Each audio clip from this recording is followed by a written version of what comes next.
नमस्कार. श्री महिषासुरमर्दिनी स्तोत्र श्लोक 7. श्लोक वाचूया. ऐ निज हुंकृती मात्र निराकृत धूम्र विलोचन धूम्रशते समर विशोषित शोणित बीज समुद्भव शोणित बीजलते शिव शिव शुंभ निशुंभ महाहव तर्पित भूत पिशाचरते. जय जय हे महिषासुरमर्दिनी रम्यकपर्दिनी शैलसुते. आता एक एक चरण म्हणूया. ऐ निज हुंकृती मात्र निराकृत म्हणा.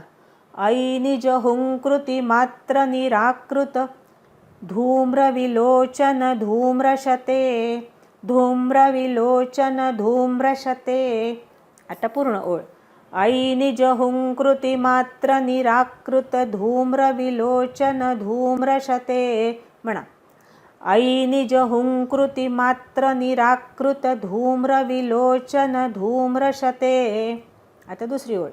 समरविशोषित शोणित बीज म्हणा. समरविशोषित शोणित बीज समुद्भव शोणित बीजलते समुद्भव शोणित बीजलते. आता पूर्ण ओळ. समरविशोषित शोणित बीज समुद्भव शोणित बीजलते म्हणा. समरविशोषित शोणित बीज समुद्भव शोणित बीजलते. आता तिसरी ओळ. शिव शिव शुंभ निशुंभ महाहव म्हणा. शिव शिव शुंभ निशुंभ महाहव तर्पित भूत पिशाचरते तर्पित भूत पिशाचरते. आता पूर्ण ओळ. शिव शिव शिव शुंभ निशुंभ महाहव तर्पित भूत पिशाचरते म्हणा. शिव शिव शुंभ निशुंभ महाहव तर्पित भूत पिशाचरते. जय जय हे महिषासुरमर्दिनी रम्यकपर्दिनी शैलसुते. या श्लोकामध्ये ऐ निज हुंकृती मात्र निराकृत. हुंकृती असा तो शब्द आहे. हुंकृती ङ क ख ग ग ङ मधला ङ म्हणायचा. ऐ निज हुंकृती ती ऱ्हस्व म्हणायचा.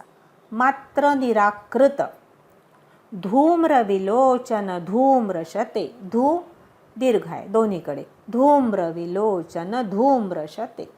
दुसऱ्या ओळीमध्ये समरविशोषित शोणित बीज. समरविशोषित शाळेचा श आणि षटकोनाचा श जवळजवळ आलाय. उच्चार योग्य करायचा. समरविशोषित शोणित बीज समुद्भव शोणित बीजलते. सरळच आहे. बी दीर्घ म्हणायचा. बीजलते.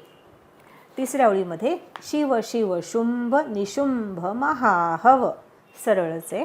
तर्पित भूत पिशाचरते. तर्पित भूत भू दीर्घ म्हणायचा. जय जय हे महिषासुरमर्दिनी रम्यकपर्दिनी शैलसुते. आता या गोष्टी लक्षात घेऊन आपण पूर्ण श्लोक म्हणूया.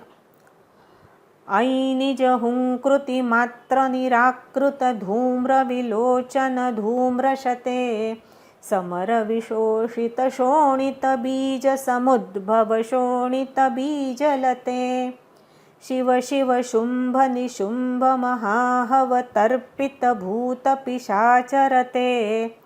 जय जय हे महिषासुरमर्दिनी रम्यकपर्दिनी शैलसुते म्हणा.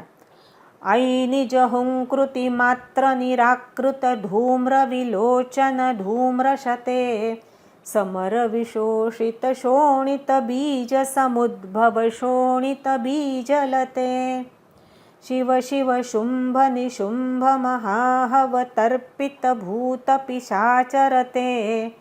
जय जय हे महिषासुरमर्दिनी रम्यकपर्दिनी शैलसुते. आता 6वा आणि 7वा श्लोक एकत्र म्हणूया. ऐ शरणागत वैरिवधूवर वीरवराभयदायक रे त्रिभुवनमस्तक शूल विरोधि शिरोधि कृतामल शूल करे दुमि दुमि तामर दुन्दुभिनाद मुहुर्मुखरीकृत दिङ्निकरे। जय जय हे महिषासुरमर्दिनि रम्यकपर्दिनि शैलसुते। ऐ निज हुंकृति मात्र निराकृत धूम्रविलोचन धूम्रशते। समर विशोषित शोणित बीज समुद्भव शोणित बीजलते। शिव शिव शुंभ निशुंभ महाहवतर्पित भूत पिशाचरते। जय जय हे महिषासुरमर्दिनि रम्यकपर्दिनि शैलसुते। अंबा माता की जय। नमस्कार. श्री महिषासुरमर्दिनी स्तोत्र श्लोक 7. श्लोक वाचूया. ऐ निज हुंकृति मात्र निराकृत धूम्र विलोचन धूम्रशते। समर विशोषित शोणित बीज समुद्भव शोणित बीजलते। शिव शिव शुंभ निशुंभ महाहवतर्पित भूत पिशाचरते। जय जय हे महिषासुरमर्दिनि रम्यकपर्दिनि शैलसुते. या श्लोकामध्ये देवीनी अनेक राक्षसांना मारलं, त्यांचा नाश केला, त्याचं वर्णन आहे. ऐ म्हणजे अग, अग देवी, हे भगवती. निज हुंकृती मात्र म्हणजे नुसत्या आपल्या हुंकारानी. ऐ निज हुंकृती मात्र आपल्या नुसत्या हुंकारानी निराकृत नष्ट करून टाकलंस. धूम्रविलोचन धूम्रशते. धूम्रविलोचन राक्षसाचं भस्म तू केलं. शेकडो धुळीच्या कणामध्ये तू त्याचा नाश केला, म्हणजे त्याचं भस्म करून टाकलंस. हे भगवती, आपल्या केवळ हुंकारानी तू धूम्रविलोचन राक्षसाचं भस्म केलंस, त्याचं निराकरण केलं, असा पहिल्या ओळीचा अर्थ.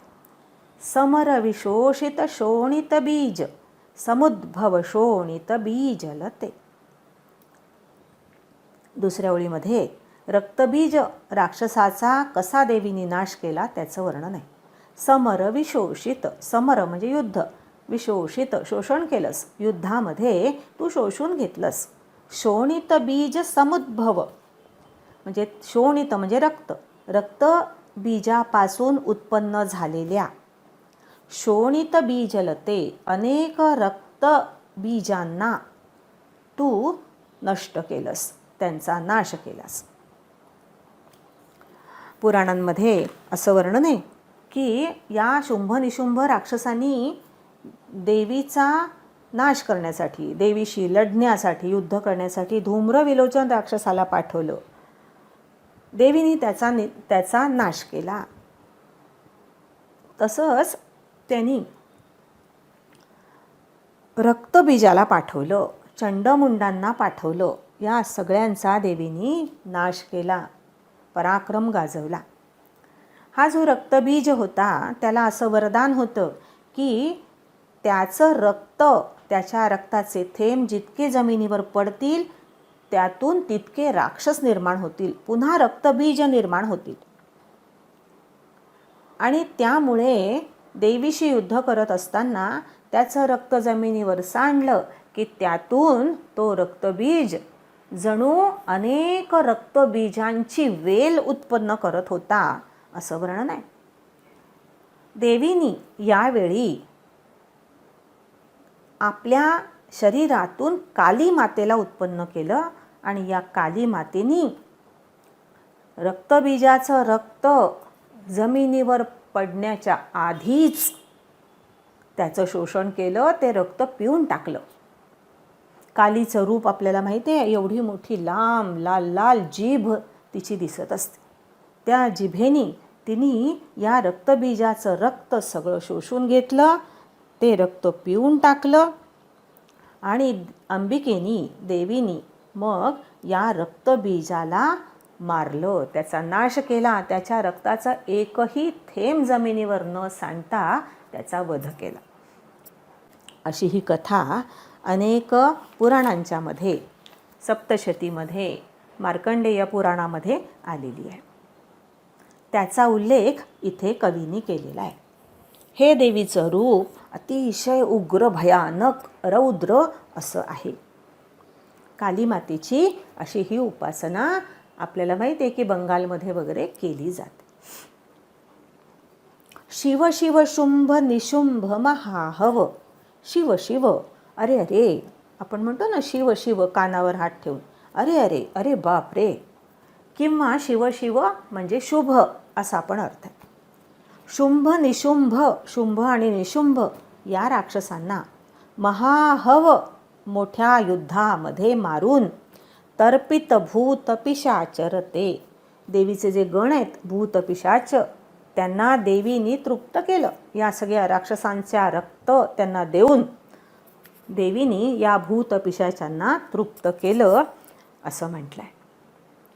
कारण देवीनी हे शुभ कार्यच केलं आहे या राक्षसांना मारून, आणि या भूतांना पिशाचांना देवीनी त्यांचं रक्त देऊन तृप्त केलं. जय जय हे महिषासुरमर्दिनी रम्यकपर्दिनी शैलसुते. हे शैलसुते, हे गिरिजे, तुझा केशसंभार अत्यंत रमणीय विलोभनीय आहे. हे महिषासुरमर्दिनी, तुझा त्रिवार जय जयकार असो. असा या श्लोकाचा अर्थ आहे. आता सरळ अर्थ बघूया.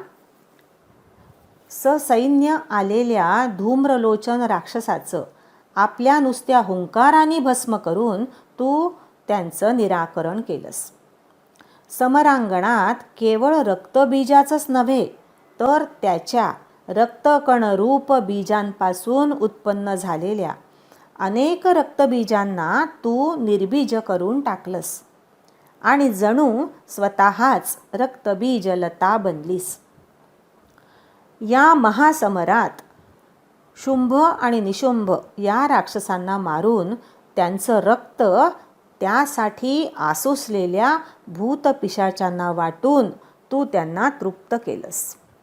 हे गिरिकन्यके देवी, तुझा केशसंभार अत्यंत रम्य आहे. हे महिषासुरमर्दिनी, तुझा त्रिवार जय जयकार असो. अंबा माता की जय.